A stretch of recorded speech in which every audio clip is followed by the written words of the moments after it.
Week 2 of the NBA season is officially wrapping up, and hopefully those weekend flyers that I posted yesterday are helping you push your squad to a win. But now it's time to lock in for week 3. This week is all about maximizing your points and getting every edge possible to dominate your matchup. And honestly, there's only one team this week that I think stands out above the rest. And that's the Miami Heat, baby. After an underwhelming season last year, the Heat have completely flipped the script. They've started the year on fire, winning games by nearly 30 points and putting up some of the best fantasy numbers in the entire league. With 9 players averaging 20 plus fantasy points per night, Miami has quickly become a gold mine for value. In this video, we're going to break down why this team could win you your week 3 matchup and who do you need to pick up right now to take full advantage of it. Welcome back to The Corner, your #1 destination for everything fantasy basketball related.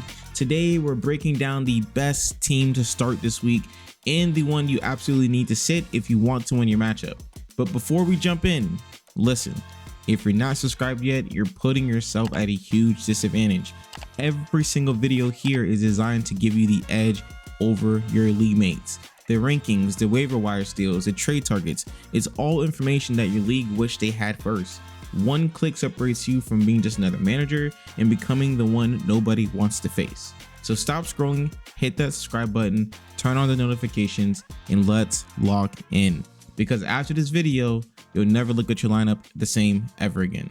Last week in our first start sit video, we absolutely nailed it. I told you the Utah Jazz were going to be in for a huge week, and that's exactly what happened.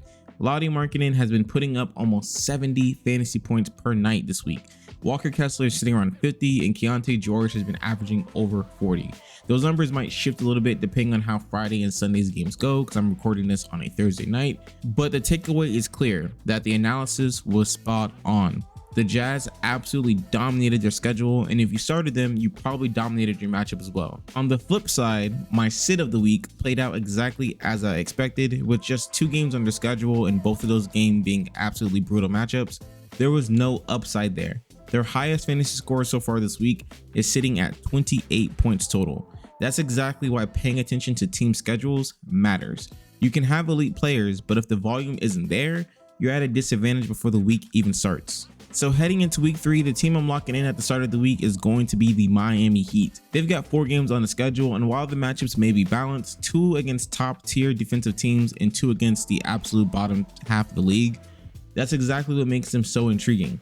Because here's the thing, even when the Heat face really tough defenses, their own defense is so strong that it creates more offensive opportunities for them. They thrive off of forcing turnovers, pushing the pace, and turning defense into quick points. That's gold for fantasy because it means you're getting consistent production across multiple categories with steals, fast break points, and assists. So whether it be their stars or their role players, Miami is set up perfectly for another high output week. They're deep, they're balanced, and they're playing confident basketball right now. If you load up on the Heat players this week, even some of their secondary options, you're putting yourself in a position to win your matchup this week. Week 3 is all about staying ahead of the trends, and right now, Miami's fantasy momentum is real. My sit of the week is going to be the Charlotte Hornets, and on paper, they've got some offensive talent, but this week's schedule just doesn't do them any favors at all. They start off against the Pelicans, and while the Pelicans defense has looked shaky pretty much all year this year, don't let that fool you. This isn't a week-long advantage. Sure, I fully expect LaMelo Ball to have a massive game against the Pelicans on Tuesday, possibly one of his best outings that he'll have all season, but after that, things will get ugly fast. The Hornets close the week against the Miami Heat, who have reestablished themselves as one of the top defensive units in the league.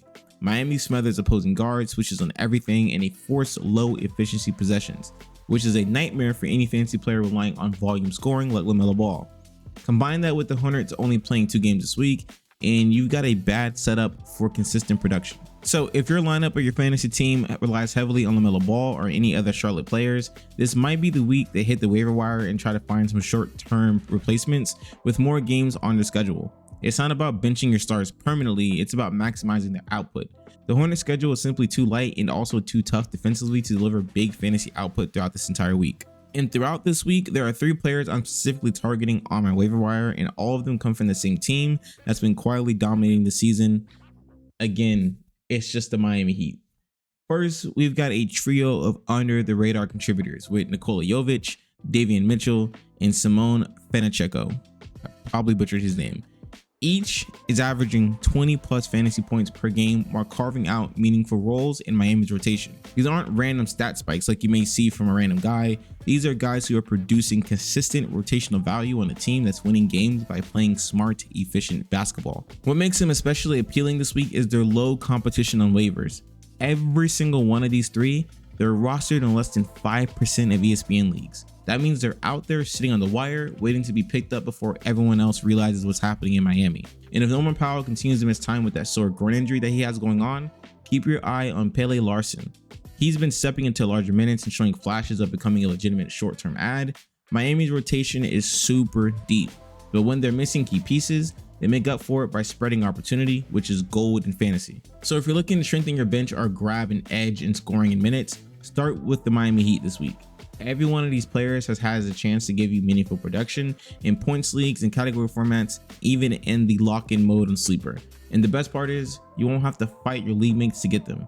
They're low risk, high upside, and playing on a team that's firing on all cylinders right now. That's exactly the kind of move that wins you a matchup late in the week. Now let's focus on the strategies for this week, because this is where smart managers separate themselves from the pack. Everyone can look at stats and waiver trends and figure out when they want to pick up players, but timing is everything in fantasy basketball. If you want to get ahead of the stampede, you need to make your moves Saturday night and just get ahead of them. Here's why. The Miami Heat are one of the few teams this week that play on Sunday and then again on Monday. A back-to-back that spans on 2 different fantasy weeks. That's the cheat code this week. By adding your Heat players on Saturday night, you're getting an extra game's worth of production before your league's week 3 acquisitions even process. You're essentially getting a free head start on everyone else who waits until Monday to make their moves. That means those pickups that we just talked about, the under 5% rostered players who are already producing right now, can give you 2 games of value before your opponents even realize what's happening. It's one of the simplest but most effective strategies in fantasy basketball, and it can easily swing a close matchup. And if you're using the flyer method, picking up short-term streamers instead of holding stars, there's another key detail to remember: don't stack your flyers on the same nights. You want to spread your games across the week so you're not leaving spots open on the bench. The goal is maximum opportunity every single night, so you want to make sure that everyone is playing. So here's your blueprint. You pick up Heat players on Saturday night to get to the Sunday-Monday bonus, and then use the open roster spots for flyers who don't play on the same nights as the Miami players. You'll end up squeezing out extra games, extra points, and most importantly, you'll get extra wins. This kind of smart scheduling is what keeps you ahead while everyone else is reacting too late. Every single week matters when it comes to fantasy basketball. Injuries can hit you at any time, and the best way to protect yourself is by stacking wins early in the season before the chaos hits. Use these strategies to stay one step ahead of your league in week 3, take advantage of the schedule, and keep building that momentum. That's going to be all for me today. Thanks for stopping by the corner, and I'll see you in the next one. Peace.